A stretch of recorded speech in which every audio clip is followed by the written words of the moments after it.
MRL Realty's Nature's Enclave Coastal Heaven theme-based resort villa plots ECR. மாதம் 10,000 வரை assured rental income. Lifetime free stay at resort 30க்கும் மேற்பட்ட வசதிகளுடன். Call 9962888888. நாங்க பேசாத பெரியாரா அண்ணாவா 15 ஆண்டுக்கு பல பேர் எல்லாம் போச்சு. கடைசியா எங்க அண்ணனை போய் பார்த்த உடனே ஓஹோ நம்ம வேற பக்கம் திரும்பி போகணும் போல இருக்கு அப்படின்னு அப்பதான் தெரிஞ்சது.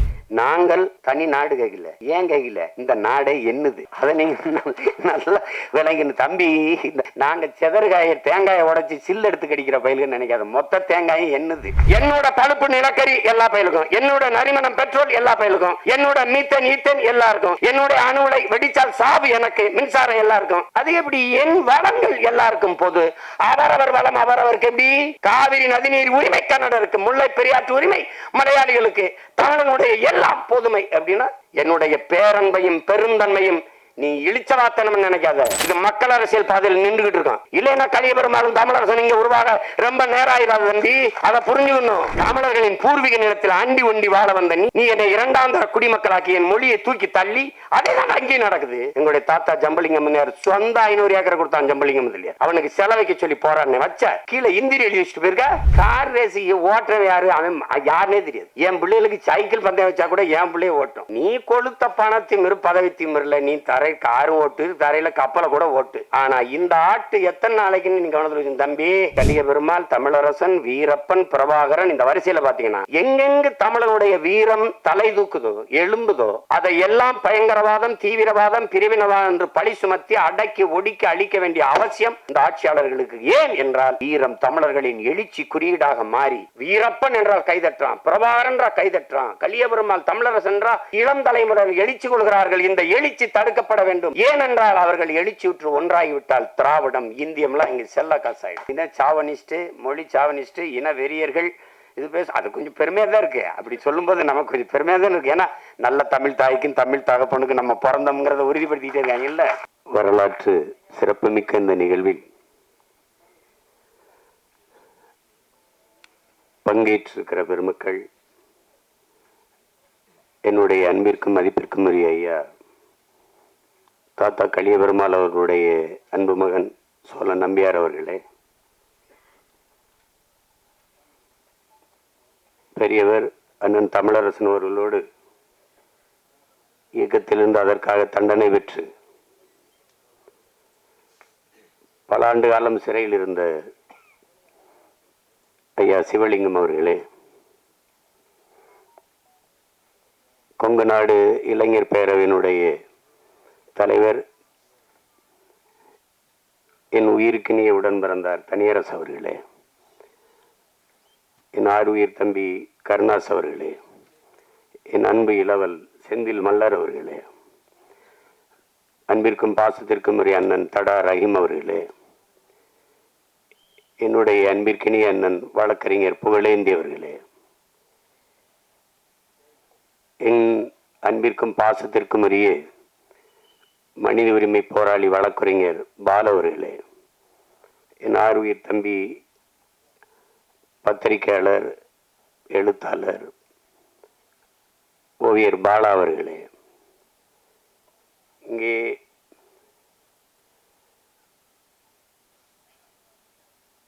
எங்களினுடைய அன்பு மருமகள் கவிதா அவர்களே, அருள் திரு செபாஸ்டியன் அவர்களே,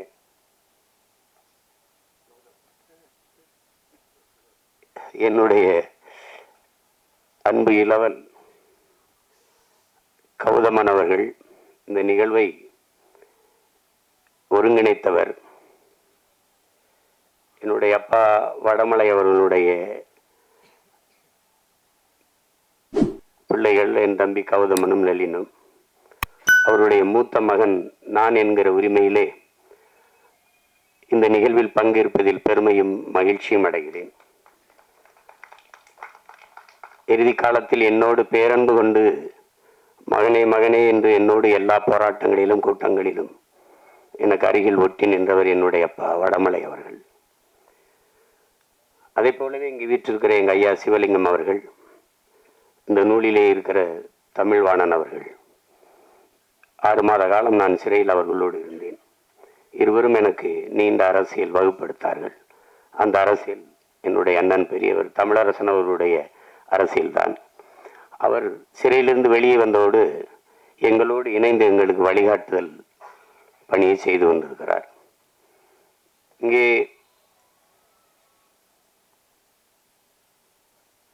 இந்த நூலாசிரியர் என்னுடைய அன்பிற்கினிய சகோதரர் சிவசுப்பிரமணியம் அவர்கள். நாங்கள் எல்லாம் எங்கள் அப்பா மணிவண்ணன் அவரிடத்தில் நான் என் அருமை சகோதரன் செல்வபாரதி இருவரும் உதவி இயக்குநர்களாக இணை இயக்குநர்களாக பணியாற்றிய காலம். அப்போது அண்ணன் வைகோ அவர்கள் ஈழ பயணத்தை மேற்கொண்டு திரும்பியதற்காக அவர் திமுகவிலிருந்து வெளியேற்றப்படுகிறார். அவர் தனியாக ஒரு இயக்கம் தொடங்கல, ஒரு பேரணி தமிழ்நாடு முழுக்க நடக்கிறார். அவரோடு நடந்த பிள்ளைகளில் நானும் என்னுடைய சகோதரன் செல்வபாரதியும் அடங்குவோம். அப்போது அப்படியே போய்கொண்டிருக்கும்போது ஈரோடு அந்த பெருந்துறை பகுதியில் போகிற போது ஒரு இடத்துல தங்கி இருக்கோம் நான் எங்கள் அப்பா. அப்போ ஒருவர் வருகிறார்.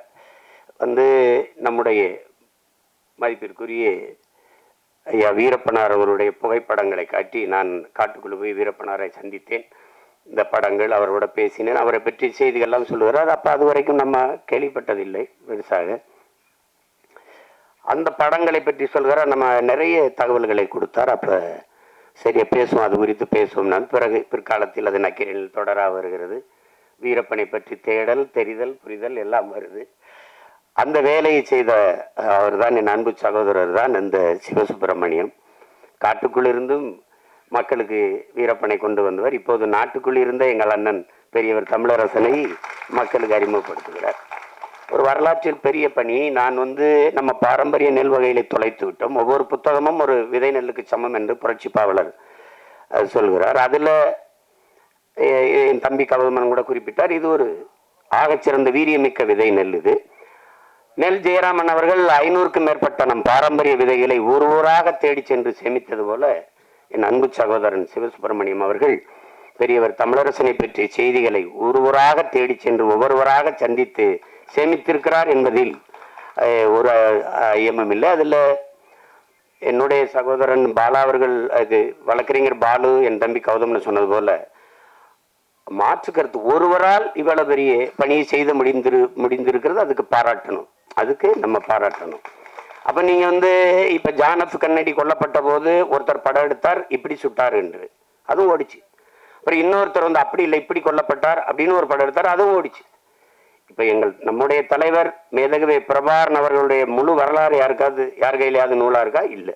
ஆனால் வரலாறு இல்லாமல் இருக்கா? 100 வரலாற்று புத்தகங்கள் இருக்கு. ஒவ்வொருத்தரும் அவர் ஒரு போக்கில் எழுதியிருக்கிறார். முழுமையான வரலாற்று ஆவணம் யாரும் இன்னைக்கு இல்லை.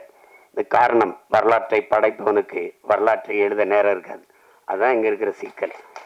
எங்கள் அண்ணனுடைய வரலாறு, பெரியவர் வரலாறே பெரியவரே எழுதினாதான்.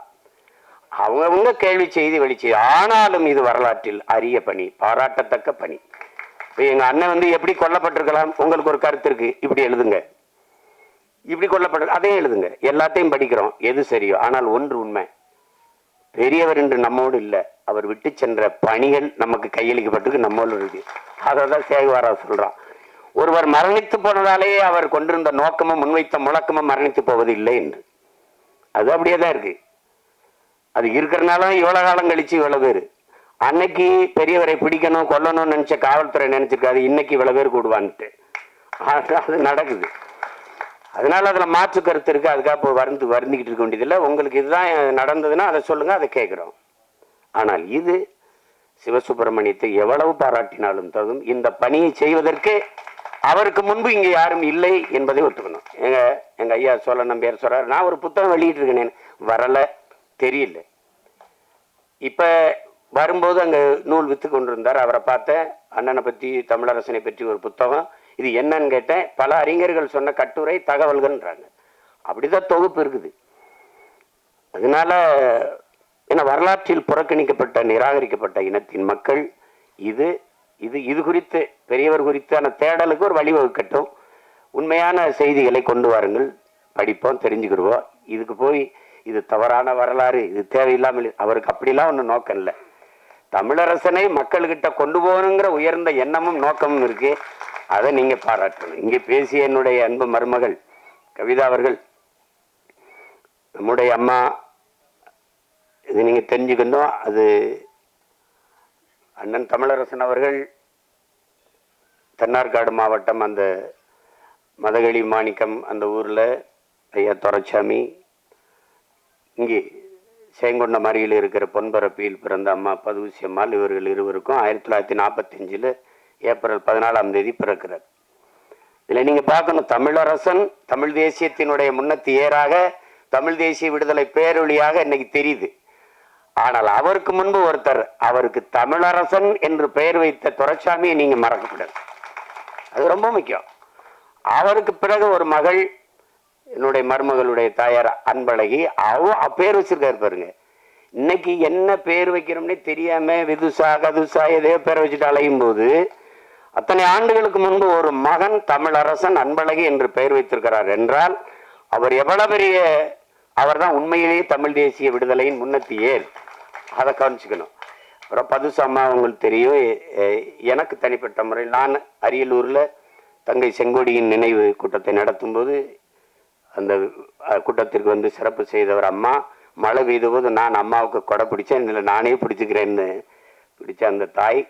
அதில் என்னுடைய மருமகள் சொல்கிறாங்க, அம்மா பற்றி நீங்கள் தெரிஞ்சுக்கணும், பலமுறை பெரியவர் சிறைப்பட்டு இருந்தபோது ஒரு தடவை கடுமையாக, எப்பவும் சிறைப்பட்டா என்ன நடக்கும் தெரியும், தம்பி அடி வாங்கினவன் தான், அது எங்கள் அப்பாவோட பல தடவை அடி வாங்கியிருக்கிறா. அதில் ரொம்ப அடி. அந்த காயத்தோட அம்மா பார்க்க போகும்போது தள்ளாடி தள்ளாடி கால் வலியோடு நடந்து வரும்போது வந்து நான் வந்து திருமணமாகி அழுகிறார்கள் அம்மா பதுசி அவர்கள். நீ வந்து பல ஆண்டு குழந்தை பிறக்காம பல கோயில்கள், வேண்டாத தெய்வமில்ல கும்பிடாத சாமியில் அப்படி பிறந்தவன் நீ, என் மகனை இந்த தவமிருந்து பெற்ற என் மகனை இப்படி காயங்களோடு இப்படி இந்த நிலையில் பார்க்கவா நான் அவ்வளவு வர வேண்டி உன்னை பெற்றேன் என்று சொல்லும்போது அவர் சொன்ன பதில், அவர் பெரியவர் சொன்ன பதில், அப்படி பிறந்தவன் அப்படின்னு.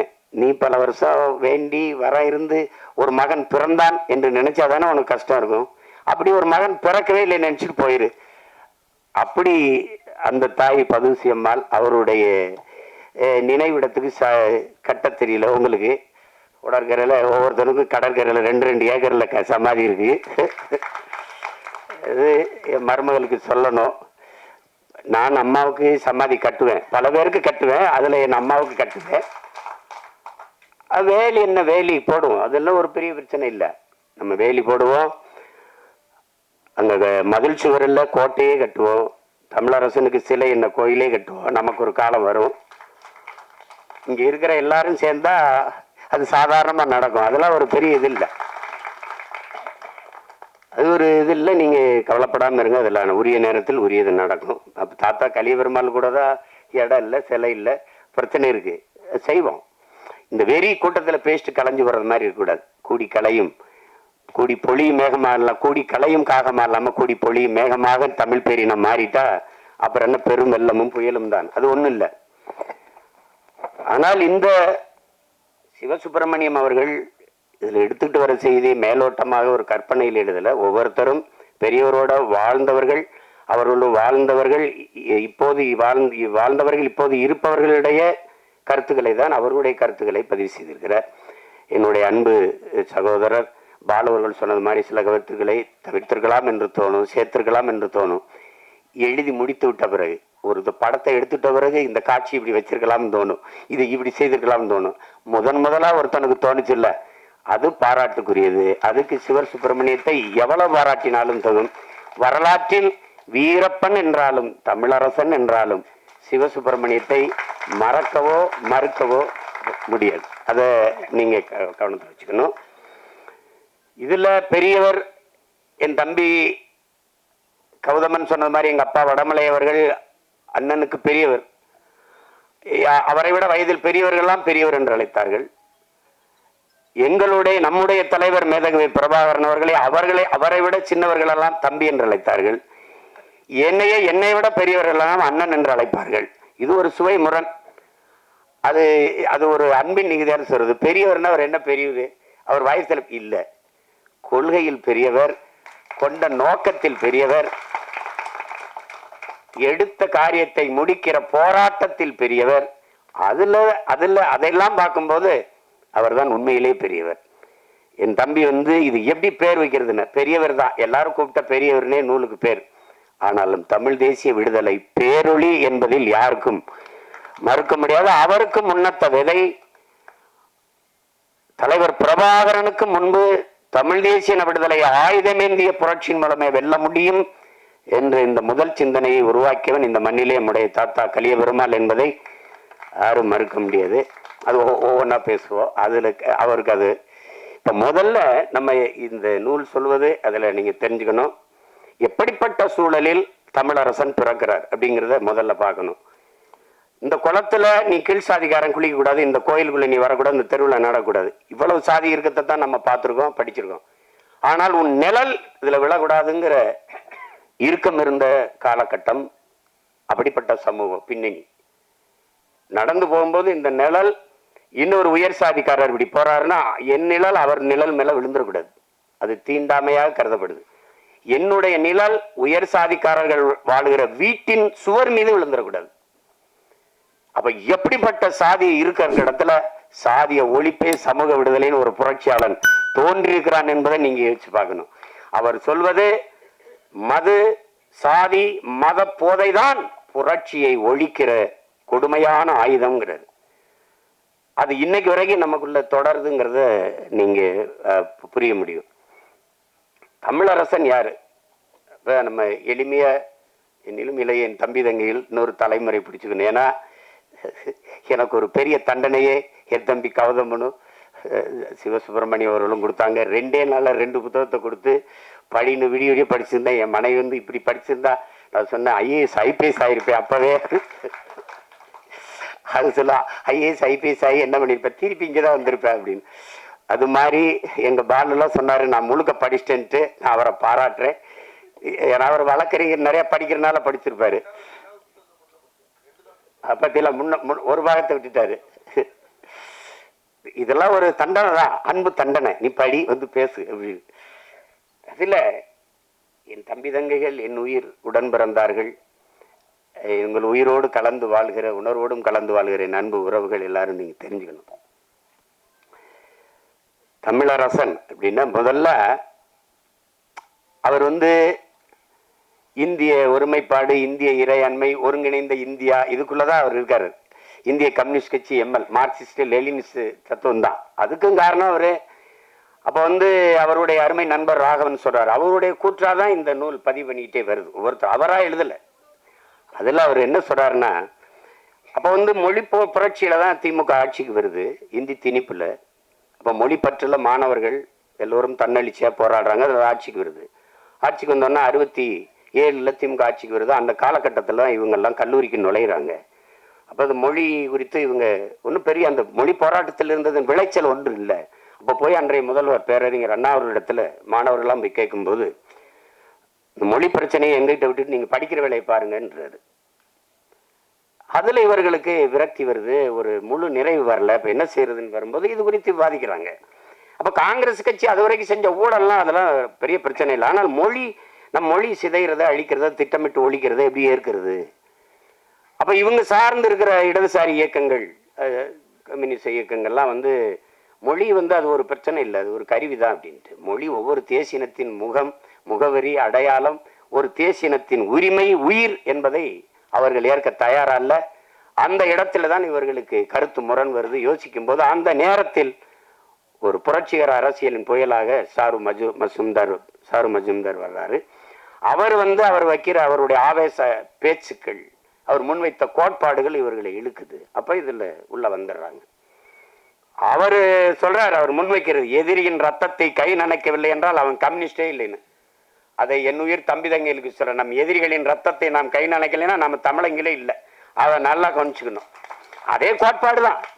அந்த கோட்பாட்டை உள்வாங்கி தமிழரசனும் தோழர்களும் இந்த களத்துல வர்றாங்க. அவரு யார் தமிழரசன் அப்படின்னு பார்த்தா,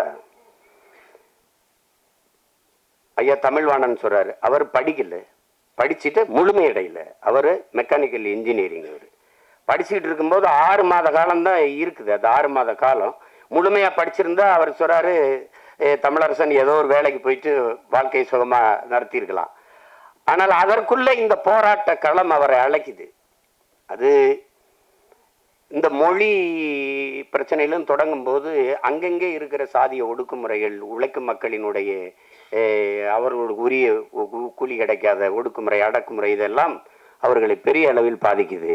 அப்போ அதுக்கு என்ன செய்யலாம் அப்படிங்கும்போது, இந்த மாதிரி ஒரு ஏற்கனவே இருக்கிற புரட்சிகர இயக்கங்களோடு இணைந்து வேலை செய்யலாம் என்று படிப்பை பாதையிலே விட்டு வந்துடுறார். ஆனால் தமிழரசன் அந்த 67 மொழியை ஒரு கண்டுக்கலாம் போகும்போது 69 கோவையில் படிச்சுக்கிட்டு இருக்கும்போது ஒரு தமிழ் வாழ்கன்னு ஒரு பதாயத்துக்கு வெள்ளைப்பேட்டு வெள்ளை சட்டை போட்டுக்கிட்டு ஆர்எஸ்புரத்தில் இருக்க தபால் நிலையார்கள் போய் ஒற்றை பதாகையை பிடிச்சிட்டு ஒரே ஆள் தமிழ் வாழ்கன்னு போராட்டத்தை தொடங்குறாரு. இதுலேருந்து என்ன தெரிஞ்சுக்கணும்? தமிழரசன் தனி மனிதன் அல்ல, தனி மனிதன் அல்ல, அவரே ஒரு பேர் இயக்கம் என்பதை நாம் புரிஞ்சுக்கணும். அதுக்கப்புறம் யாரா அந்த பையன் உட்காந்துட்டு ஒரு ஆளாக போராட்டி இருக்காங்கன்னா, அங்கே கல்லூரிக்கு போகுது, கல்லூரி மாணவர்னா அவங்கெல்லாம் வந்து ஆளை பத்திரமா கொண்டாந்து சேர்க்குறாங்க. அதில் அவர் தோழர் சொல்கிறார், ஒன்றா ஒரே எல்லாம் படுத்திருந்தோம், ஒன்றா சாப்பிட்டோம், ஒன்றா படிச்சிருந்தோம், தமிழரசை எங்ககிட்ட கூட சொல்லலை அப்படின்னா. அதான் இயக்கத்தை அவ்வளோ தூரம் கட்டி காத்த ரகசியம்னு. தன் உடன் படிக்கிற, படுக்கிற, சாப்பிட்ற தோழன்னு கூட சொல்லலை. அந்த தமிழரசன்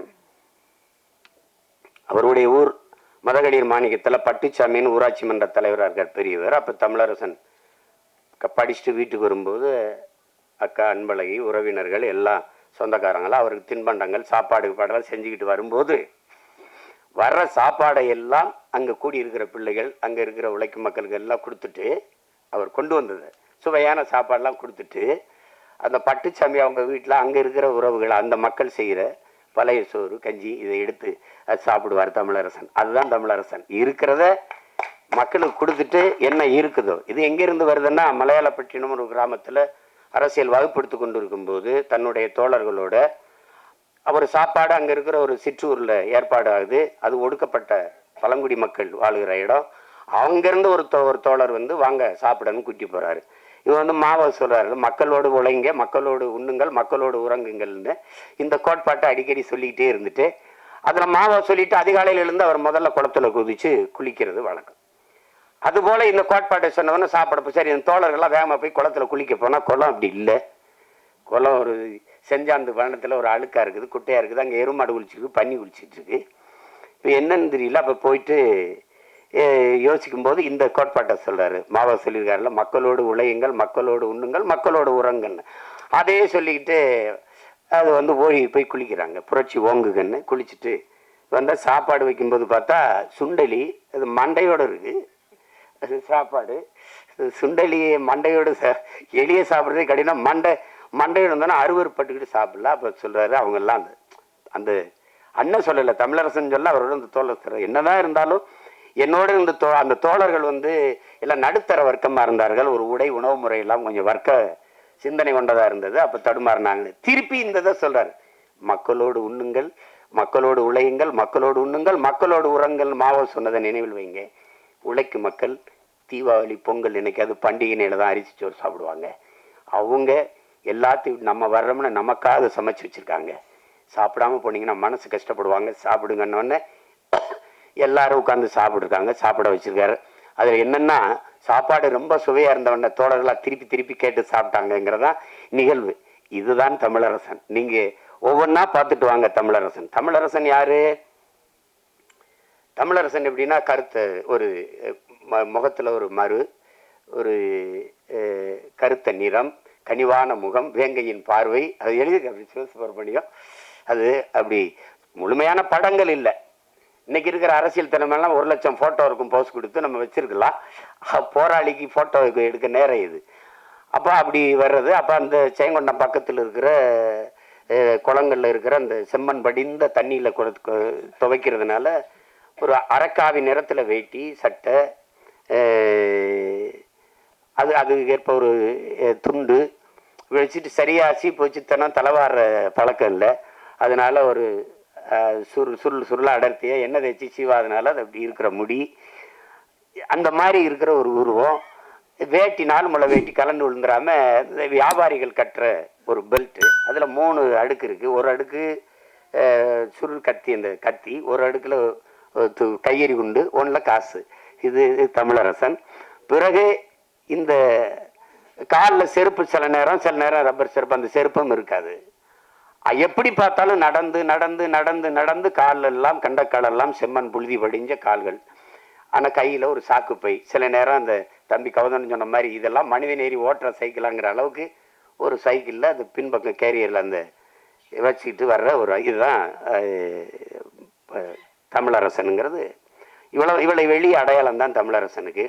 தமிழரசனை பற்றி அவருடைய நண்பர் எம்ஏ கோதண்டராமன் சொல்றார். கோதண்டம் அரசனை அடிச்சே கொள்ளுவான், சாமியார்கள் பட்டினி ஓட்டே கொள்ளுவாங்க, தமிழரசன் நம்மளை நடக்க வச்சே கொள்ளுவான் அப்படின்ட்டு இதுதான் அவருடைய சுருக்கம். அப்போ நீங்கள் ஏஎம் கோதண்டராமன் தமிழரசனுங்கிறது வழியில் நடந்து போகும்போது ஒரு முள் கிடந்தா முன்னாடி போகிறவர் வழியில் முள் கிடக்கு பார்த்துவாங்க. இது ஒருத்தர். இன்னொருத்தர் அந்த காலால் எத்தி ஓரத்துக்கு தள்ளி விடுவார், மற்றவர்கள் காலில் குத்திடக்கூடாதுன்னு. இது ஒருத்தர். இன்னொருத்தர் அதை எடுத்து அப்படி சாலையின் ஓரத்தில் போடுவார், அவர் ஒருத்தர். இன்னொருத்தர் அதை எடுத்து இந்த முள் யார் காலையும் குத்தாம அப்படியே கிடந்து மக்கி போகிற ஒரு குழியில் தூக்கி போட்டுட்டு போவார். அதில் அவர் சிறாது ஒரு முள்ளு தான், 4 பேர், ஒவ்வொருத்தரும் ஒரு பார்வை. இந்த கடைசியாக ஒருத்தர் வந்து அந்த முள் யார் காலையும் படாமல் யார் காலையும் படாமல் மக்கி போகிற ஒரு குழியில் தூக்கி போட்டார்ல, அதுதான் தமிழரசன் அப்படின்னு. அதுதான் தமிழரசன். அதை நீங்கள் எடுத்துக்கணும். சிறையில் இருக்கும்போது கைது பண்ணி கொண்டு இருக்கும்போது அந்த காவலுக்கு நிற்கிற அதிகாரிகள் இப்போ வரைக்கும் தான், இப்போ வரைக்கும் இவ்வளோ காலம் கழிச்சு அண்ணனுக்கு மட்டும் இல்லை, இப்போ வரைக்கும் அப்படியே நிற்பாங்க. வேறப்பா ஏதோ செஞ்சு வச்ச சிலை மாதிரி. இவர் நம்மால் பார்த்து எதுக்கு இவ்வளோ வேறப்பா நிற்கிறீங்க, எதுக்கு நிற்கிறீங்க? சரி, உங்கள் மேலதிகாரி தான் மதிக்கிறோன்னா இல்லை உங்கள் அம்மா அப்பாவை அந்த மேலதிகாரி மதிப்பானா? உங்களுக்கு கீழே இருக்கிற உழைக்கும் அடித்தட்டு மக்களை, ஏழை எளிய மக்களை நீங்கள் ஏதாவது மதிப்பு கொடுத்துருக்கீங்களா? வேட்டி சட்டை வெள்ளையா கட்டி பேண்ட் சட்டை போட்டவரை விசாரிக்கிற மாதிரியா இந்த ஏழை எளிய மக்களை நீங்கள் காவல் நிலையத்திலிருந்து விசாரிக்கிறீங்க? நீங்கள்லாம் இப்படி இருக்கிறதுக்காக சுபாஷ் சந்திர போஸ், பகத்சிங், ராஜகுரு, சுகதேவெல்லாம் போராடி உங்களுக்கு இந்த இதை வாங்கி கொடுத்தாங்க வேலையை. அவங்களுடைய உழைப்பு, எங்களை மாதிரி எண்ணற்றவர்களுடைய உயிர் தியாகம் தான் உங்களுக்கு இந்த சீருடைய பெற்று கொடுத்துருக்கு. அதெல்லாம் நீங்கள் வாங்குற சம்பளம் உழைக்கும் மக்களுடைய காசு, ஏழை எளிய மக்களின் உழைப்பு. உங்களுக்கு அதிகாரம் பண்ற மேலதிகாரிகள் சம்பளமும் எங்க காசு தான். அதையெல்லாம் மறந்துட்டு நீங்க உண்மையிலே வேலை உழைக்கும் ஏழை எளிய மக்களுக்கு செய்யணும், அவங்களுக்கு தான் சேவை செய்யணும். நீங்க அதிகாரிகளுக்கு கையெட்டி நிற்கிறீங்க, அடிமையா இருக்கீங்கள, இதுல விறப்பு வேற அப்படின்னு பேசுறப்படி. அதை கேட்டா சரி என்னடா ரொம்ப கேவலமா இருக்கு பிறகுன்னு கொஞ்சம் இது பண்றாரு. அப்ப நீங்க வந்து சட்டத்திற்கு முன்பு எல்லாம் சமம்ங்கிறீங்க. நீங்க போலி அரசியல், போலி சுதந்திரம், இது அப்படி இருக்கா? இங்க ஜனநாயகம்ங்கிறது இருக்கா? சட்டத்திற்கு முன் எல்லோரும் சமம்ங்கிற அப்படி இருக்கா? அப்படிப்பட்ட அதிகாரம் நிறுவப்பட்டிருக்கா? அப்படிப்பட்ட ஜனநாயகம் இருக்கா? அது இல்லை. எல்லாருக்கும் சம அளவு உணவு கிடைக்குதா? பாதுகாப்பான வாழ்க்கை இருக்கா? அது கிடைக்கணும்னு தான் நாங்கள் போராடுறோம். இதுதான் தமிழரசனுடைய கொள்கை, கோட்பாடு. நீங்கள் முழுக்கப்பட்டு படிச்சுருக்க நேரம் இருக்கோ இல்லையோ, இதை தமிழரசன்னா யாருன்னு தெரிஞ்சுக்கணுங்களா? நீங்கள் தமிழரசை வெடிகுண்டு வீசுறா, கொள்ளையடிச்சா, சுட்டுட்டான், இப்படித்தான் நம்ம முன்னோர்கள். இங்கே இந்தியம் வேறு ஆரியம் வேறு இல்லை. இந்தியம் திராவிடம் ரெண்டும் தமிழ் இனத்திற்கு, தமிழ் தேசிய அரசியலுக்கு நேர் எதிரானது என்பதை நீங்க புரிஞ்சுக்கணும். நீங்க எப்படின்னா இங்கே கலியபெருமாளை பேசுனீங்கன்னா அவர் பயங்கரவாதி, அவர் மரண தண்டனை கைதி. எனக்கு தெரிஞ்சு தூக்குக்கு முன்னாடி நிற்கும் போது நமது மரபை பாருங்க. பகத்சிங் அவன் வந்து மன்னிப்பு கடிதம் எழுதி கொடுத்தா விடுதலை. ஆனால் கடிதம் வருது, பிரிட்டிஷ் ஆளுநருக்கு கடிதம் வருது, பிரித்து பார்க்குறார். பகத்சிங் மன்னிப்பு கடிதம் எழுதி கொடுத்துட்டான்னு தான் நினைக்கிறார்.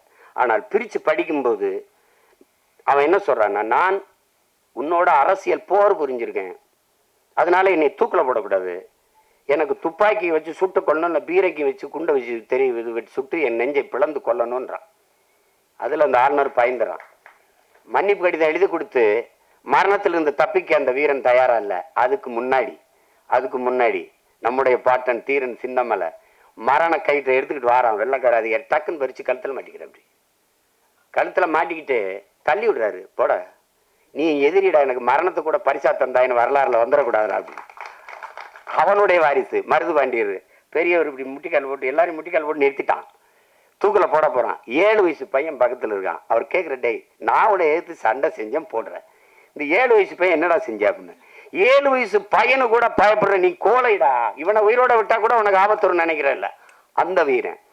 இப்படி ஒவ்வொருத்தரா பாருங்க. கடைசியா நம்ம தாத்தா கலியபெருமாள் மன்னிப்பு கடிதம் எழுதி கொடுத்தா விடுறேங்கிறான். மன்னிப்பு கேட்டு நான் மரணத்தை கடந்து வாழணுங்கிறேன்னா அப்படி நான் செத்தே போறேன்னு நிக்கிறேன். அப்படி அது தமிழன் பரம்பரை. ஏன்னா மான தமிழனுக்கு மரணத்தை விட மானம்தான் பெரிது என்ற அந்த அறம், அந்த வீரம், அதுதான் முக்கியம்.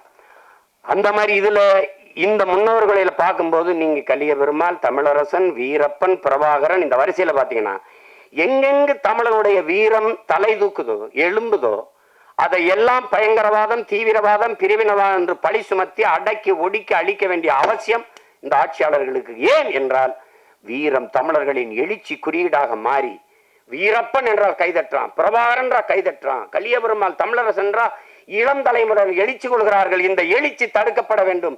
ஏனென்றால் அவர்கள் எழுச்சியுற்று ஒன்றாகிவிட்டால் திராவிடம், இந்தியம்லாம் இங்க செல்ல காசாயிடும். அதுக்கு பயப்படுறான்.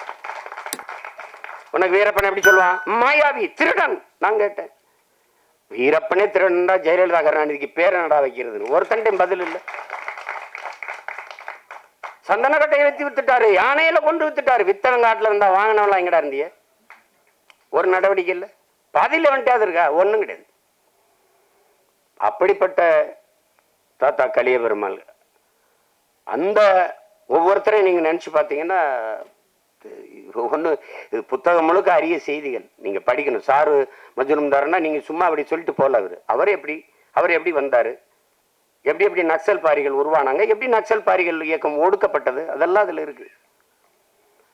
அப்ப அந்த மாதிரி தமிழரசன் இந்திய பாதை, இந்த ஒருங்கிணைந்த இந்தியா, இதுக்குள்ள உழைக்கும் மக்கள், அடித்தட்டு மக்களின் உரிமை, பாட்டாளி வர்க்கத்தின் விடுதலை, இதெல்லாம் இருக்கு. தமிழ் தேசிய விடுதலை, தமிழ் தேசியம் என்று வருவதற்கு காரணம் 1983 ஜூலை அங்க இலங்கை ஈழத்தில் நடந்த கலவரம். அந்த நூலகத்தை எரிச்சு அவங்க எடுத்த கலவரத்துல அவர் அப்படியே போக்கு மாறிடுது. எப்படி மாறுது? என் போன்ற பிள்ளைகள், என்னுடைய அன்பு உடன் பிறந்தார் பால் அவர்கள் சொல்ற மாதிரி, இதுல இருக்க எல்லா பயிலும் திராவிடத்திலிருந்து வந்தவன் தான். எங்க கோஷ்டி முழுக்க. நீ இல்லையா? இவ கம்யூனிஸ்ட், எங்க அப்பா கம்யூனிஸ்ட், நீனு இல்லையா? எல்லாம் நாங்க பேசாத பெரியாரா அண்ணாவா? 15 ஆண்டுக்கு பல பேர் எல்லாம் போச்சு. கடைசியா எங்க அண்ணனை போய் பார்த்தவொன்னா, ஓஹோ நம்ம வேற பக்கம் திரும்பி போகணும் போல இருக்கு அப்படின்னு அப்பதான் தெரிஞ்சது. அது போல இனச்சாவு எப்படி எங்களை போன்ற பிள்ளைகளை திசை திருப்பிச்சோ, அப்படி அண்ணன் தமிழரசனை ஈழ படுகொலை, அந்த கலவரம், அந்த 1983 ஜூலை படுகொலை மாத்திருது.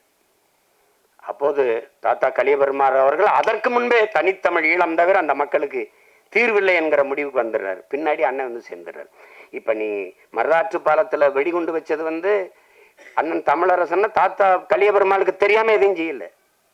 அவர் சொன்னதை பத்திரமா கவனமா செய்யுங்க, மக்களுக்கு பாதிப்பு வந்துடக்கூடாது. அதுதான் அவரு.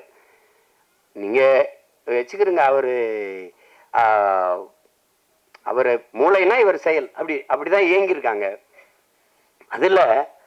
அதுல சுருக்கமா சொல்ல வரும்போது அதுல ஐயா சோழன் நம்பியாரெல்லாம் நிறைய செய்திகளை சொல்லியிருக்கிறாங்க. அதுல அவர் சொல்றதுன்னா, கலிய பெருமாள், புலவர் கலிய பெருமாள் மட்டும் இல்லை என்றால் தமிழ்நாடு விடுதலை படை என்ற ஒன்றே உருவாயிருக்காது. அவர்தான் சிந்தனையின் விதை. அதை செயல்படுத்திய புரட்சியாளர் நம்முடைய பெரியவர் அண்ணன் தமிழரசன் அவர்கள். அதுக்கு பிறகு பாருங்க, முதல் சுவரொட்டி மருதாற்று பாலம் வெடிச்சிருது. அந்த வெடிச்ச உடனே தேடி போறார் துர்க்காண்டி. அங்க ஒரு சுவரொட்டி ஒட்டப்பட்டிருக்கு, பெரிய 2 அடி நீளத்தில். இதில் தமிழீழ விடுதலையை இந்திய நாடு அங்கீகரிக்கணும், விடுதலை புலிகளை தமிழீழ தேசிய விடுதலை போராட்டமாக, விடுதலை போராளிகளாக அங்கீகரிக்கணுங்கிறது சுவரொட்டி. திருப்பி அவர் RS மாத்தூர்ல திருப்பி விரட்டி போறாரு, கண்டுபிடிக்க போறோன்னு துக்காண்டி போறாரு. போகும்போது அதிகாலையில பெண்கள்லாம் தண்ணி குடத்தை கொண்டு போற மாதிரி அந்த தண்ணி தொட்டியில் ஏதோ ஒட்டி இருக்குது. அந்த இதை போய் பார்த்தா தேர்தல் பாதை, திருடர் பாதை, மக்கள் புரட்சி பாதை, மகத்தான பாதைன்னு எழுதி ஒட்டி இருக்குது. இது 2 எழுத்தும் ஒரே எழுத்தா இருக்குன்னா எழுதுனாலும் இங்கதான் இருக்காரு, நம்ம ஆள் தேடிக்கிட்டு இருக்காருன்னு அப்படிதான் அவரை தேடி தேடி போறாங்க. அப்ப இந்த ஒவ்வொன்றுமே பாருங்க, இந்த மண்ணில் தமிழருடைய தமிழ் தேசிய விடுதலை, சாதிய ஒடுக்குமுறையிலிருந்த மக்களின் விடுதலை. இப்ப நீங்க எல்லாரும் ஒன்ன நீங்க புரிஞ்சுக்கணும், என் உடன் பிறந்தார்கள். தனிநாடு அப்படின்னு நீங்க தமிழரசன் தனிநாடு கேட்டவர், கலிய பெருமாள் தனிநாடு கேட்டவர், பிரபாகரன் அகன்ற தமிழீழம் கேட்டார். இப்ப நாங்கெல்லாம் தமிழ் தேசியம் பேசுறத செப்பரேட்டிஸ்ட், இன சாவனிஸ்ட், மொழி சாவனிஸ்ட், இன வெறியர்கள் இது அது கொஞ்சம் பெருமையா தான் இருக்கு. அப்படி சொல்லும்போது நமக்கு கொஞ்சம் பெருமையா தான் இருக்கு. ஏன்னா நல்ல தமிழ் தாய்க்கும் தமிழ் தகப்பனுக்கு நம்ம பிறந்தோம்ங்கிறத உறுதிப்படுத்திட்டே இருக்காங்க இல்ல. அதுல நமக்கு சரிதான் இவர்கள்லாம் பாசிஸ்டும் தான் சொல்லிக்க. ஆனால் ஒன்றை என்னிலும் இல்லை என் தம்பி தங்கிகள், என் உயிருக்கு நீ உடன் பிறந்தார்கள் பேரன்பு மிக்க பெற்றோர்கள் புரிந்து கொள்ளணும். நாங்கள் தனி நாடு கேட்கல. ஏன் கேட்கல? இந்த நாடே என்னது, அதை நீங்க நல்லா விளங்கின தம்பி. நாங்க செதற்காயை தேங்காயை உடைச்சி சில்லு எடுத்து கடிக்கிற பயில்கள் நினைக்காத. மொத்த தேங்காயும் என்னது. இந்தியா எந்நாடு, பாரத நாடே பைந்தமிழர் நாடு என்பதை இனி வரும் தலைமுறையின முழக்கத்தை முன்வைக்கணும். பாரத நாடு பைந்தமிழர் நாடு, பகைவர் அனைவரும் ஓடுதான். இந்த நான் சொன்னா நீங்க கேட்க மாட்ட. உலகத்திலே ஆக பெரும் அறிஞன் ஒருத்தர் இருக்கான், 60,000 புத்தகம் படித்தவன். ஆசிய கண்டத்திலே மிகப்பெரிய நூலகம், தனி மனித நூலகம் இருந்தது. உலகிலே சிறந்த கல்வியாளன் சிலையை திறக்கப் போகிறேன் என்று ஆஸ்திரேலியாவில் மார்பளவு சிலையை திறந்தார்கள். அந்த சிலையில் இருந்தவன் புரட்சியாளர் அம்பேத்கர் என்பதை அறிவார்ந்த தமிழ் சமூக மக்கள் புரிந்து கொள்ளணும். அந்த அறிவாசான் சொல்லுகிறார், இந்தியாவை இந்துக்கள் நாடு என்று சொல்வதை நான் ஏற்க மாட்டேன். இந்த நிலப்பரப்பு முழுதும் தமிழை தாய்மொழியாக கொண்ட நாகர்கள் தான் பரவி வாழ்ந்தார்கள். என்னுடைய மூதாதைகளின் மொழி கூட தமிழ் தான் என்று ஜோதிபாசு மேற்கு வங்கத்தின் முதல்வர், ஆம் அம்பேத்கர் சொல்றதை நான் ஏற்கிறேன். இதை விட சான்று இவனுக்கு வேண்டியதில்லை. இந்தியா ஏன் நாடு? சும்மா வந்துகிட்டு இருந்த ஓரத்தில் நிறுத்திட்டா தனி நாடு தானே. என்னடே கோயில செதறாடி திங்கிற சின்ன பிள்ளை நினைச்சிருக்க நீ? நாடு என்னது? தெற்காசிய முழுமைக்கும் பரவி வாழ்ந்தவர்கள் தமிழர்கள். மற்ற இனங்கள் எல்லாம் வந்து குடியேறியவர்கள். நீங்க தானே சொல்லி அமெரிக்கா பெரிய நாடு. அந்த நாட்டில் ஹார்வர்ட் பல்கலைக்கழக பேராசிரியர் பெருமக்கள் டோனி ஜோசப்பும் ரிச்சர்டு மார்டினும் ஆய்வு கட்டுரையில நீரிருக்காங்க. அது சும்மா வந்துட்டு நாங்க செப்பரேட்டிஸ்ட் கிப்பரேட்டிஸ்ட் எல்லாம் பேசக்கூடாது. நான் நாடு கேட்கல, நீ பிதிக்கு பிரசவிக்கிற. திருச்சியில வானூர்தி நிலையத்துல சமஸ்கிருதத்துல கல்வெட்டு வச்சுட்டு போயிருக்க. சமஸ்கிருதம் படிங்கிற படிச்சுட்ட. எந்த கோயில மணியாட்ட விடுவ? எந்த கோயில மணியாட்ட விடுவ? எந்த கோயில மந்திரம் சொல்லி விடுவ? அது வேற, அது வேற தலைப்பு, அப்புறம் பேசுவோம். இப்ப இங்க வாங்க. நீங்க விடுதலை என்றவனே நீங்க என்ன நினைக்கிறீங்க? அண்ணன் கேட்ட தமிழ்நாடு விடுதலை, சரி, அதுல எத்தனை படிநிலை? பிறப்பின் அடிப்படையில் பேதம்பாடு பாராட்டுகிற, உயர்ந்தவன் தாழ்ந்தவன் என்று பாகுபாடு பாராட்டுகிற அந்த சமூக விடுதலை தேவைப்படுது. முதல் படி. ஏழை பணக்காரன் என்ற பாகுபாடற்ற வர்க்க விடுதலை இரண்டாவது படிநிலை.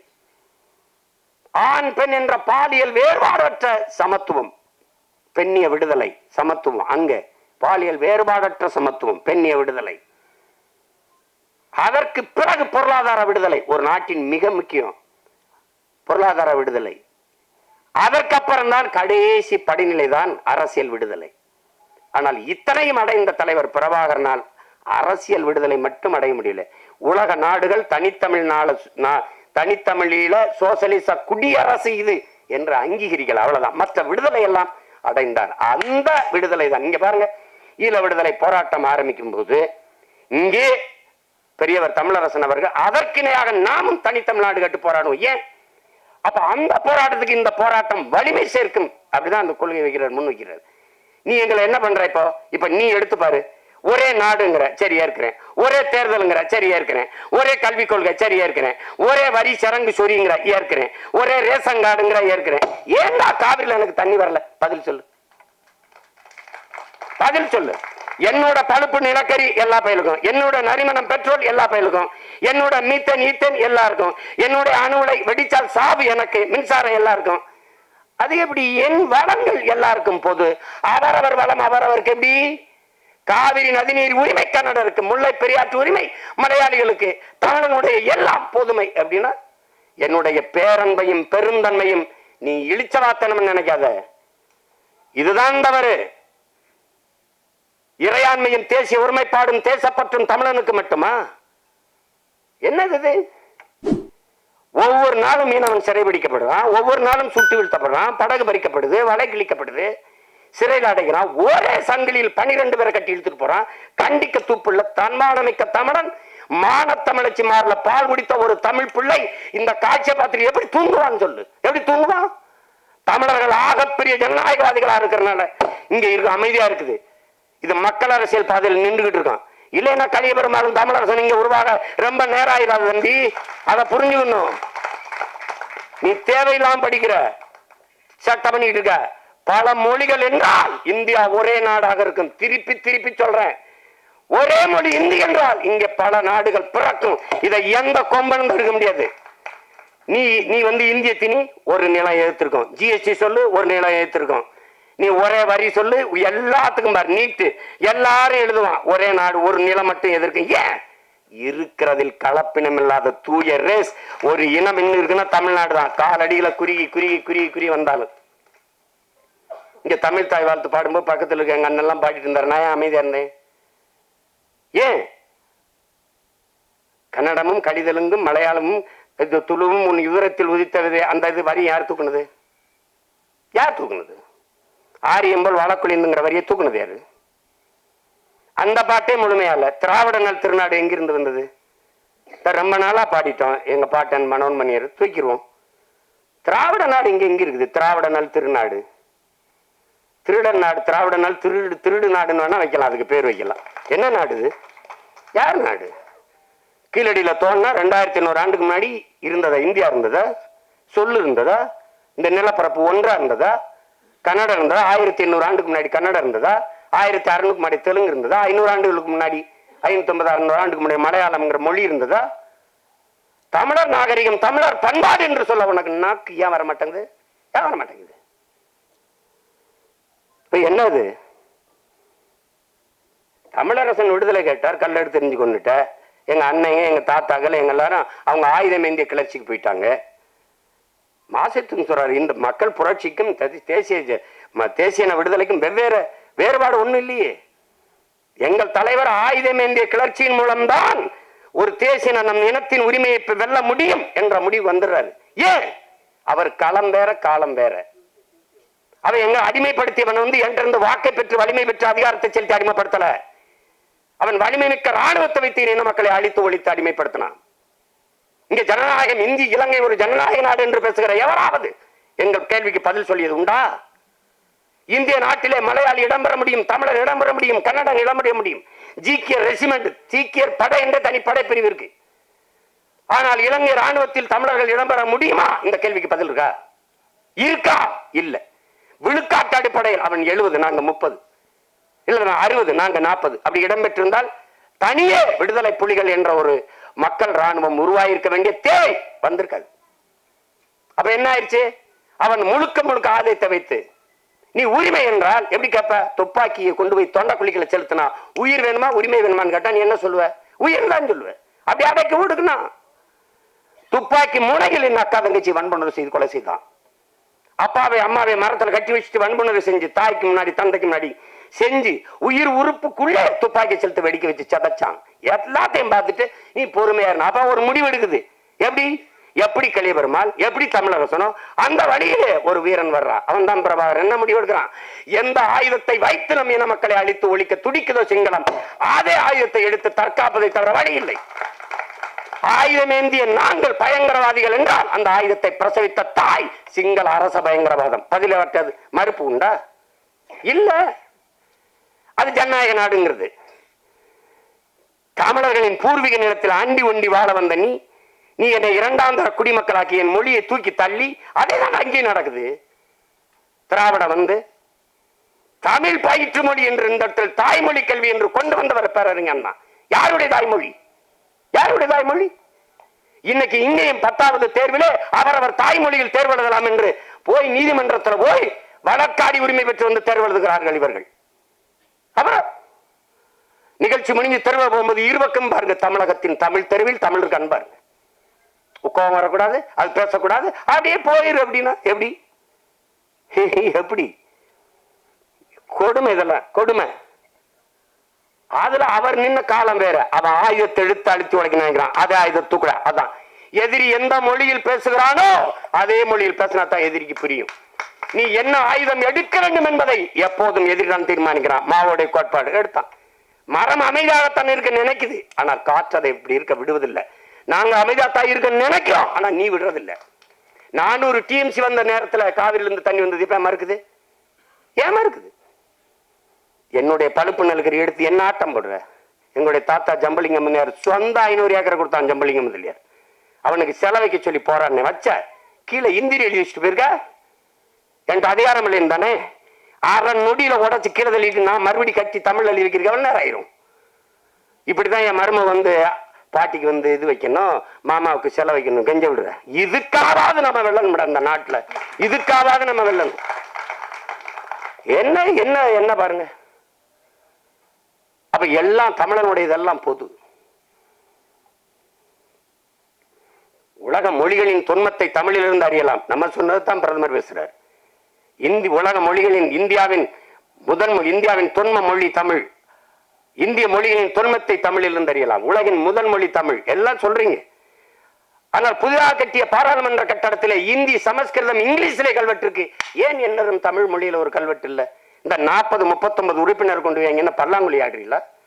இதே கேட்டு பெற முடியல.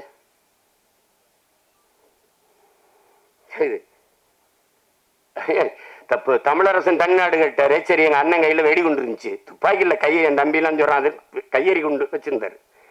எங்க தாத்தாட்டா ஒண்ணும் இல்ல. அவர் மக்கள் திரட்சி போராட்டத்துக்கு போயிட்டாரு. எனக்கு நம்ம தாத்தா முத்துராமலிங்க கல்யாண மண்டபம், நம்ம கட்சிக்கார நம்ம கொள்கையாளர் யாரோ திருமணம். அந்த திருமணத்துல போய் அப்ப நான் சின்ன சினிமா எடுத்துக்கிட்டு அப்பப்ப பெரியாரிய மார்க்சி அம்பேத்கர் கூட்டங்களை போய் பேசுறதா. அதே தான் இப்படி சிவப்பு துண்டை போட்டு இந்த கால் மேல உட்காந்து இப்படி உட்காந்துருக்கு. அப்படி இங்கிட்டு ஓடுறேனே பார்த்துங்க, வேடா பை வச்சிருந்தாரு, பெரிய பையன். அந்த பையில ஒரு புத்தகம் இருந்துச்சு, சின்ன புத்தகம். இப்ப கூட எல்லாரும் பெருசு நீட்டி கொஞ்சம் கூடுதலாக சேர்த்துருக்காங்க. இவ்வளவுதான் அவருடைய வரலாறு. சின்னது, ஒரு 15-20 பக்கத்துக்குள்ள எழுதியிருந்தாரு. படிச்சுக்கிட்டே வந்து கடைசியில முடிக்கிறார். மக்களை திரட்டி அரசியல் படுத்தாமல், மக்களை அணிதிரட்டி அரசியல் படுத்தாமல் புரட்சியை முன்னெடுக்க முடியாது. அதுதான் அதை தாத்தா எடுத்தாரு. ஏன்னா அண்ணன் தமிழரசன் வேற வழி, ஆயுதம் என்ற கிளர்ச்சியின் மூலம்தான் மக்களை விடுதலை செய்ய முடியும், மக்கள் தேசிய உரிமை, இந்த தேசிய இனங்களின் உரிமையை வெல்ல முடியும் அப்படிங்கிற முடிவுக்கு வந்தார். அதை இந்த பாதைக்கு போற தாத்தாட்ட கேட்கும்போது இதை செய்யாதீங்கன்னு அவர் சொல்லல. நீங்க அந்த பாதையில் போங்க என்று சொன்னவர் தாத்தா கலியபெருமாள் அவர்கள். துணிஞ்சு அந்த பாதையை முன்னெடுத்தவர். இந்த மண்ணில் இருக்கிற ஆபத்தை நீங்க புரியணும். அந்த மண்ணில் ஆயுதம் வச்சிருக்கான், நம்மள எடுத்தா பிரச்சனை இல்லை. தலைவர் பிரபாகரன் ஒருவன் சுட்டால் காவல்துறை வழக்கு இல்ல, நீதிமன்றம் இல்ல, கோர்ட் இல்ல, விசாரணை இல்ல, தண்டனை இல்ல. ஆனால் இங்க ஒருத்தனை நம்ம சுட்டால் கொலை செய்தால் அது வழக்கு. ஏன்னா இது மக்களாட்சி, அது அங்க ராணுவ அடக்குமுறை. இங்க வென்ற அப்படி இல்லை. இங்க என்ன பண்றான், நம்மளுடைய வாக்கை வாங்கி நம்மளுடைய அரசியல் அதிகாரத்தை பெற்று நம்மளை மேல இருந்து நம்ம உரிமையை பறி கொடுத்துட்டு நம்மளை அடக்கி ஒடுக்கி அச்சுறுத்தி தமிழ்னு பேசு உன்னை திட்டுவான், உரிமைன்னு பேசு திட்டுவான். இதைத்தான் என்ன சொல்றாரு நம்ம தாத்தா முத்துராமலிங்கர், என்ன சொல்றாரு, நீ ஊமையாக இருக்கிற வாய் உன்னை ஜனநாயகவாதி தேசியவாதியும் தான், உரிமை என்று வாய் திறந்துட்டா உன்னை தேச துரோகின்று வேண்டா. இதுதான் கதை. இப்ப நீங்க பேசு உன்னை முடிச்சிருவான். அப்ப என்ன முடிவுக்கு வர வேண்டியது இருக்குது? இங்க எந்த வாக்கை வாங்கி நம்மளிடத்திலே அரசியல் அதிகாரம் அதை கைப்பற்றி நம்மளை அடக்கி ஒடுக்கி அடிமைப்படுத்த நினைக்கிறானோ அதே அரசியல் அதிகாரத்தை கைப்பற்றுவது தவிர அடிமைப்பட்ட தமிழ் தேசிய மக்களுக்கு விடுதலையில மக்களின் பிரச்சனைகளை அரசு கையில் எடுக்காத போது அரசு அதிகாரத்தை மக்கள் கையில் எடுப்பதை தவிர வழி இல்லை. இதுதான் கலியபெருமாள் பாதை, இதுதான் தமிழரசன் பாதை. இதை நீங்க போட்டு இந்த முழு புத்தகத்தை இவ்வளவு பெருசு இருக்கு எப்படி படிக்கிறதா நினைக்காது. இதுதான் கோட்பாடு, இவ்வளவுதான் எளிமை. தமிழ் அரசன் என்பது தமிழ் தேசிய உரிமை, விடுதலை, மீட்சி, இவ்வளவுதான். தமிழ் மீட்சியே தமிழர் எழுச்சி, தாத்தா தேவனைய பாவாணர். இந்த கோட்பாடுகளின் சுருக்கம் தமிழ் அரசன். அதை வச்சுட்டு அடிச்சிடணும். இப்ப நாம செய்ய வேண்டியது, தூக்க வேண்டியது தலைவர் பிரபாகரனை போல துவக்கல்ல, அண்ணன் தமிழரசன் பெரியவர் தமிழரசனை போல துவக்கல்ல, தாத்தா கலியபெருமாளை போல துவக்கல்ல. எந்த வாக்கை பெற்று நம்மளை அடிமைப்படுத்தினார்களோ அதே வாக்கை தூக்க வேண்டும் என்று தன்மானமிக்க தமிழ் பிள்ளைகள் கிளர்ந்து எழணும். இவ்வளவுதான். நீங்க பேச்சளவுல இங்க சாதி ஒழிப்பே சமூக விடுதலை, அது இப்ப பாத்தீங்கன்னா அப்படி இருக்குன்னா தன் சாதி தவிர பிற சாதியை ஒழிக்கிறது, இதான் இங்க சமூக விடுதலை. ஆனால் கலியபெருமாளும் தமிழரசனும் கண்டது அதல்ல. இவர்களால் அந்த சமூக ஓர்மையை நிறைவேற்ற முடியவில்லை, ஆனால் நிறைவேற்றி காட்டியவன் அந்த நிலத்தில் நம்முடைய தலைவன் பிரபாகரன். நீங்க உயர் சாதிக்காரன் சுடுகாட்டின் வழியே தாழ்ந்த ஆதி தமிழ் குடிமகனினுடைய உடலை சுடுகாட்டு வழியே கொண்டு போக முடியல இங்க. ஆனா அங்கே நீ பிரிகேடியராரு, சாதாரண வீரனாரு, எவனா இருந்தாலும் ஒரு விடுதலை புலி மறவன் மாவீரர் துயிரும் இல்லத்தில் ஒன்னா படுத்திருந்தான். அதுதான் பிரபாகரனுடைய சாதனை. இந்த நிலத்தில் விதைத்ததை அந்த நிலத்தில் நிறைவேற்றி காட்டிய புரட்சியாளன் தலைவர் பிரபாகரன். நீ இந்த கோட்டுக்குள்ள நாட்டுக்குள்ள வெளியில என்னவா இரு, ஆனால் என்னுடைய இயக்கத்துக்குள்ள வந்தால் தமிழனாயிருங்கிறான் அவருடைய கோட்பாடு. அதை நிறைவேற்ற இந்த நிலத்தில் போராடிய புரட்சியாளர்கள் தாத்தா கலியபெருமாளும் பெரியவர் தமிழரசனும் என்பதை தம்பி தங்கிகள் மறந்து விடக்கூடாது. இப்போ அவங்க ரெண்டு பேரும் இல்ல, ஆனால் முன்வைத்த கோட்பாடும் கொள்கைகளும் நமக்கு கையளிக்கப்பட்டிருக்கிறது என்பதை நீ மறந்து கடந்து போயிட முடியாது. எப்படி சிதைந்து அழிந்து கொண்டிருக்கிற தமிழ் தேசிய மக்கள் பாதுகாப்பாக வாழ்வதற்கு போராடித்தானாக வேண்டும் என்ற நிலைக்கு தள்ளப்பட்டு விட்டார்கள். இந்த வரலாற்றின் பேர் அழைப்பிலிருந்து பெரும் பணியிலிருந்து தமிழ் இளம் தலைமுறையினர் விலகிச் செல்ல முடியாது என்று தலைவர் பிரபாகரன் சொன்னதை நீங்கள் கவனத்தில் வச்சுக்கணும். தாத்தா கலியபெருமாளும் பெரியவர் தமிழரசனும் விட்டு சென்ற வரலாற்று பெரும் பணி நமக்கு கையளிக்கப்பட்டிருக்கிறது என்பதை நீங்க நினைக்கணும். நீங்க இன்னைக்கு புத்தகம் எழுதி பாராட்டிருக்கீங்க, அங்கே மருமக சொல்லுது மாமாவுக்கு சிலை இல்ல, பெரியவருக்கு சிலை இல்ல, பெத்த தாய்க்கு நினைவிடம் கட்ட முடியல, அதுக்கு சொந்த நிலத்தில் ஒரு வேலி கட்டி பாதுகாப்பா வைக்க முடியல. இப்ப தெரிஞ்சுக்க நீ எவ்வளவு கீழான அடிமையா இருக்க. எத்தனை கோடியில ஒவ்வொருத்தரும் கடற்கரை சமாதி எங்கெங்க இது. இதுல பத்தாக்குறைக்கு பேனா வேற வைக்கிறேன்ட்டு இதெல்லாம் வந்து கொடுமை. இது கார் ரேஸ் கொழுப்படுத்து, கார் ரேஸ் விட்டா வெளிநாட்டு முதலாளிகள் அப்படி வந்துருவான். நீ எதுக்கு அமெரிக்கா வர இங்க இருந்து கார் ஓட்டிட்டு இருக்க வேண்டியதானே? அங்க 900 கோடிக்கு வெளிநாட்டு முதலீட்டாளர்களை கவர்ந்து 900 கோடிக்கு கையெழுத்து. அவர் கட்சியிலே இருக்கிற ஒரு பெருமகனார், முன்னாள் அமைச்சர், இந்நாள் பாராளுமன்ற உறுப்பினர், 908 கோடிக்கு பெனால்டி தண்டம். சுந்தரி ரந்தரி நிரந்தரின்னு பாடிட்டு 908 கோடி தண்டம். ஏப்பா அந்த காசு அவன்கிட்ட இருந்துட்டு போகுது, இந்த காசை வச்சு தொழில தொடங்கப்பா. எங்கள்ல ஒரு முதலாளி கார் ரேசி ஓட்டுறது யாரு, அவன் யாருன்னே தெரியாது. என் பிள்ளைகளுக்கு சைக்கிள் பந்தயம் வச்சா கூட என் பிள்ளைய ஓட்டும். நீ கொளுத்த பணத்திமிரு பதவி திமிரில் நீ காரும் ஓட்டு, தரையில கப்பலை கூட ஓட்டு. ஆனா இந்த ஆட்டு எத்தனை நாளைக்குன்னு நீ கவனத்தில் வச்சு தம்பி. இங்க பாரு தம்பி, உலகத்துல மிகப்பெரிய ராஜ்யங்கள்லாம் சரிஞ்சு விழுந்திருக்கு, கோட்டையே விழுந்திருக்குது, குப்பமேடு. ஒரு காத்து வந்தா எங்க பறந்து எங்க போகும் தெரியாது. இதெல்லாம் அங்க ஆயிரக்கணக்கான குடிசை இருக்கு, ஆப்போசிட்ல அதுக்கு எழுத்த மாதிரி குடிசை இருக்கு. அதுக்கு பேர் என்ன, ஏதோ பெரிய நம்ம அம்மா அந்த சத்யவாணி முத்து, இது சத்யா நகர்னு பேரு, சத்யவாணி முத்து அவங்க பேர்ல எதிர்த்த மாதிரி ராஜீவ்காந்தி அவர்கள் பேர்ல ஒரு மருத்துவமனை, தாத்தா ஓமந்தூர் ராமசாமி பேர்ல ஒரு மருத்துவமனை, அரசு மருத்துவமனை. இந்த ஒலி பெருக்கியில் இருக்கிற சத்தம் அங்க கேக்குது. அதாண்டா நான் உயிர் ஊர்தி வந்து ஓங்கின்னு கத்திக்கிட்டு இருக்கு, நகர முடியல, அவ்வளவு அடுக்கடுக்கான நெரிசலான போக்குவரத்து. இதுல இப்ப சோழாவரத்துல எல்லாம் அங்கே சரிப்பா ஓட்டுறதுன்னு ஆயிடுச்சு, அங்க போப்பா. நீ உயர்ந்த முதலாளி கூட்டாண்மை நிறுவனங்கள் நடத்துகிற விளையாட்டா இருக்கு கார் பந்தயம், அந்த சதுரங்க விளையாட்டெல்லாம். நீ அதான் திரும்ப சொன்ன, நீங்க விளையாட்டுத்துறை அமைச்சரா இருங்க, விளையாட்டு அமைச்சராயிராது. நீங்க ரொம்ப விளையாட்டு அமைச்சரா இருந்து இந்த வேலையெல்லாம் பண்ண விடாது. எல்லாரும் சொல்றோம், இவ்வளவு சத்தம் போடுறோம், அதையும் மீறி நீங்க தான் நடத்துறீங்க. நடத்துங்க. அதாவது அநீதி அக்கிரமம் பெருகும் போதுதானே ஒரு புதிய ஒன்று தோன்றும். இது ஒன்றும் பண்ண முடியாது. இது இப்போதைக்கு நமக்கு இருக்கிற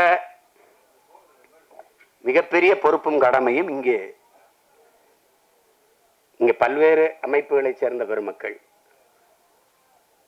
நாம் ஒரு தாய் பிள்ளைகளா பிறந்தோம், ஒரு சின்ன வீட்டில் வாழ்ந்தோம், குழந்தைகளா இருக்கும்போது பெரியவங்களானோம், படித்தோம், அண்ணனுக்கு திருமணம், இந்த குடும்பத்துக்குள்ள நெரிசலா இருக்கு, தனி ஒரு வீடு, அக்காவை கட்டி கொடுத்தோம், அவர் தனி வீடு, தங்கச்சியை கட்டி கொடுத்தோம், தனி வீடு, நம்ம ஒரு திருமணம் பண்ணிக்கிட்டோம், தனி வீடு. இப்படி தனித்தனி வீடுகளா வசதியாக வாழ்வதற்காக வீடு கட்டி குடியேறிட்டாலும் தாத்தாவின் மரணம் எல்லாரும் கூடுவோம், அண்ணன் மகளின் திருமணம் எல்லாரும் கூடுவோம், தங்கச்சி பொண்ணுக்கு காது குத்து எல்லாரும் கூடுவோம். அப்படி ஒரு குடும்பத்தில் பொது நிகழ்வு என்று எல்லோரும் கூடும்போது, நம் இனத்தின் பொது சிக்கல் என்று வரும்போது, இங்கே தனித்தனி வீட்டில் இருப்பது போல தனித்தனி இயக்கங்களா இருந்தாலும் ஒரே நோக்கத்துக்காக ஒன்றிணையும் போதுதான் தமிழ் தேசிய மக்கள் அரசியல் வலிமை பெற முடியும், விடுதலை பெற முடியும் என்பதை அறிவார்ந்த தமிழ் சமூக மக்கள் புரிந்து கொள்ளணும். இங்கே தமிழரசன் என்பது தனி மனிதன் அல்ல, அது ஒரு இனத்தின் வரலாறு, எழுச்சியின் பெருங்குறியீடு.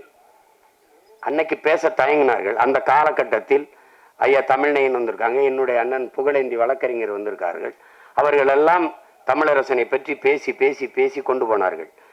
தீவிரவாதி பயங்கரவாதி என்று பழி சுமத்திய தலைவர் பிரபாகரனையே இந்த நாட்டில் தலைவர் என்று நிறுவிவிட்ட நாம் பெரியவர் தமிழரசனையும் தாத்தா கலியபெருமாளையும் கொண்டு போய் சேர்க்க முடியாதா என்ன?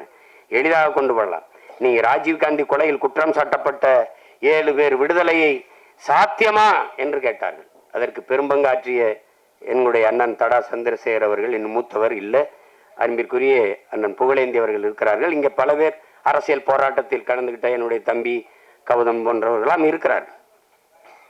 அந்த விடுதலையை சாத்தியப்படுத்த முடியாது என்றுதான் எல்லோரும் நினைத்துக் கொண்டிருந்தார்கள். இன்று சாத்தியப்பட்டு விட்டது. அதுபோல தமிழ் தேசியமெல்லாம் வெல்லுமா, இதெல்லாம் சாத்தியமா என்று எது ஒன்றும் சாத்தியத்திலிருந்து பிறப்பதில்லை. என் உடன் பிறந்தவர்களே, தேவையிலிருந்தான் பிறக்கிறது. இந்த அரசியல் கலியபெருமாள் தொடங்கி தமிழரசன் முன்னெடுத்து தலைவர் பிரபாகரன் பெருமெழுச்சியாக எடுத்து உலக நாடுகளை திரும்பி பார்க்க வைத்த தமிழ் தேசிய அரசியல் தேவையா தேவையில்லையா என்பதை என் உயிர் சொந்தங்களிடத்திலேயே நாங்கள் அந்த முடிவுக்கு விடுகிறோம். இங்கே தமிழ் தேசியம் என்றால் நீங்க ரொம்ப குழப்பிக்கிறாதே. இது நாடு தமிழ்நாடு, தேசம் தமிழ் தேசம். இங்கு வாழ்கிற மக்களின் மொழி, கலை, இலக்கியம், பண்பாடு, அவர்களுடைய தொன்று தொட்ட வேளாண்மை, அவர்களுடைய நீர் உரிமை, நில உரிமை, காட்டு உரிமை, கனிம வளம், கடல் வளம், இவற்றை பாதுகாப்பது, பெண்ணிய உரிமை, தொழில் வளர்ச்சி, பொருளாதார மேம்பாடு, இதுக்கெல்லாம் ஒரு அரசியல் இருக்கிறது. தமிழ் தேச அரசியல், தமிழ் தேச அரசியல், அவ்வளவுதான். இந்த திராவிடம் மாதிரி எங்களுக்கு குழப்பம்லாம் கிடையாது. ஒரு தடவை நிலப்பரப்புங்கிறது, ஒரு தடவை இனத்தின் பேருங்கிறது, அப்படி ஒரு இனமே இல்லைங்கிறது. திராவிடம்ங்கிறது அன்னைக்கெல்லாம் சொல்றாரு, ஒரு திருமணம்ன்றது. திராவிடம்ங்கிறது கல்யாணம் தான். அதான் அது மாதிரி நிறைய இதுல இந்த நூலின் சிறப்பு என்பது வெளியிலிருந்து நீங்கள் மக்கள் வெகுவாக செவிவெளி செய்தியா தமிழரசன் என்ற ஒரு போராளியை, ஒரு புரட்சியாளரை இளைய தலைமுறை பிள்ளைகள் இன்றைய பெரும்பாலான தமிழ் மக்கள் புரிந்து கொண்டதை இது மாற்றும். நீங்க நினைக்கிற தமிழரசன் இல்ல, ஆகப்பெரிய நீங்க புரட்சி எங்கிருந்து வருது, போராடணுமே எங்கிருந்து வருது, மானுட நேயத்திலிருந்து தான் பிறகுது. அதான் சேகுவாரா சொல்றான். அவர்கள் பசியோடு இருந்தார்கள், நான் உணவளித்தேன், என்னை மனிதாபிமானி என்றார்கள். ஏன் இவர்களுக்கு உணவு கிடைக்கவில்லை என்று கேட்டேன், என்னை கம்யூனிஸ்ட் என்றார்கள். இதுதான் தமிழரசர் பசிக்கு உணவு அளித்தவராகவும் ஏன் இவர்களுக்கு உணவு கிடைக்கவில்லை என்று கேட்ட கம்யூனிஸ்டாகவும் இருக்கிறார். இதுதான் இங்க இருக்கிறது. இதை நீங்க நல்லா விளங்கணும். எப்பவுமே ஒன்று, தலைவர் என்பவன் மக்களை மக்களுக்காக போராடுகிறவன் தலைவனா இருப்பான். மக்களுக்காக போராடுகிறவன். புரட்சியாளன் சண்டையிட்டு சாவது. தலைவர் பிரபாகரன் சொல்றாருல, தமிழரசன் கலியபெருமாள் பேரை கேட்டவன் நமக்கு வர வேண்டியது. சாக பயந்தவன் தரித்திரமாகிறான், சாக துணிந்தவனே சரித்திரமாகிறான். இன்னைக்கு கலியபெருமாளும் தமிழரசனும் வீரப்பனும் தமிழின மக்களிடத்தில் வரலாறாக மாறி இருப்பதற்கு காரணம் சாக துணிஞ்சதுதான். ஏன்னா நீ எப்படியும் சாக போற, அதுக்கு எதுக்கு பயப்படுற? அததான் ஐயா அப்துல் கலாம் வேற வடிவத்தில் சொல்றார், உன் பிறப்பு சாதாரணமா இருக்கலாம், இறப்பு சரித்திரமா இருக்கணுங்கிறார். அப்படி தன் பிறப்பை அர்த்தமுள்ளதாக மாற்றி, வாழ்க்கையை அர்த்தமுள்ளதாக மாற்றி, வாழ்வின் முடிவை சரித்திரமாக மாற்றிய புரட்சியாளர் பெரியவர் தமிழரசன் என்பதை இந்த நூலை படித்து முடிக்கும் போது உங்களுக்கு தெரியும். அந்த முடிவு நீங்க ஆண்டனி குயின் எடுத்த உமர் முக்தார் பார்த்திருப்பீங்க. ஒரு வயதான பெரியவர் போராடி அவர் முற்று பெறும்போது, அவர் தூக்கிலிட்டு கொல்லும் போது அவர் கழுத்திலிருந்து விழுந்ததை ஒரு சின்ன பையன் ஓடி வந்து எடுப்பான். அதன் தொடர்ச்சி நாயகன்ல அதையே திருப்பி ஐயா மணிரத்னம் எடுத்த படத்துல ஐயா கமலஹாசன் வேல்நாயக்கர் இறந்து விழுந்த பிறகு அவர் அந்த இதை அவர் பேரன் எடுப்பான், எடுப்பான். அப்படி எடுக்கும்போது அப்படி முடிப்பாரு. அது மாதிரி புரட்சியாளர் பெரியவர் தமிழரசன் இல்லைனாலும் அவர் இறந்த தினத்தில் பிறந்த நம் தமிழரசன் இருக்கிறான். எங்க இருக்கா? அங்க இருக்கான். அதே மாதிரி கருத்த முகம், உருவம், அது என்ன சொல்றது, அதே மாதிரி இருக்கான், அப்படியே இருக்கான். அதனால எது ஒன்றும் முடிவுற்றது என்று எண்ணி விடாதீர்கள் என் உடன் பிறந்தவர்களே. வெட்டிய மரத்தின் வேரில் இருந்து தளிர்த்து முளைக்கும் அந்த செடி போல தமிழ் பேரினம் விழுந்து விழுந்து எழும். நாங்கள் விழுவதெல்லாம் அழுவதற்கல்ல, எழுவதற்கென்பதை நிரூபித்து காட்டிக் கொண்டிருக்கிறோம். நாங்கள் விழுவோம், எழுவோம், விடுதலையாய் எழுவோம். புரட்சியாளர் கலியபெருமாள் வழியிலே, புரட்சியாளர் பெரியவர் தமிழரசன் வழியிலே, உலக பேரினத்தின் ஒப்பற்ற பெருந்தலைவன் பிரபாகரன் வழியிலே வீரமான தமிழ் பிள்ளைகள் தொடர்ந்து எழுவோம், விடுதலையாய் எழுவோம். அடிமை தமிழ் சமூகத்தின் உரிமை மீட்சிக்கு அன்னை தமிழ் பிள்ளைகள் எல்லோரும் ஒன்றிணைந்து நிற்போம். அதுதான் நம்முடைய பெரியவர். அவருடைய நினைவு நாளில் நாம் அவருக்கு செலுத்துகிற உண்மையான வீர வணக்கமாக, புரட்சிகர வணக்கமாக இருக்க முடியும். புரட்சியாளர் பெரியவர் அண்ணன் தமிழரசன் அவர்களுக்கு என் புரட்சிகரமான வீர வணக்கத்தை செலுத்துவதில் மகிழ்ச்சியும் பெருமையும் அடைகிறேன். உங்கள் அனைவருக்கும் என்னுடைய அன்பும் நன்றியும். வணக்கம். நாம் தமிழர்.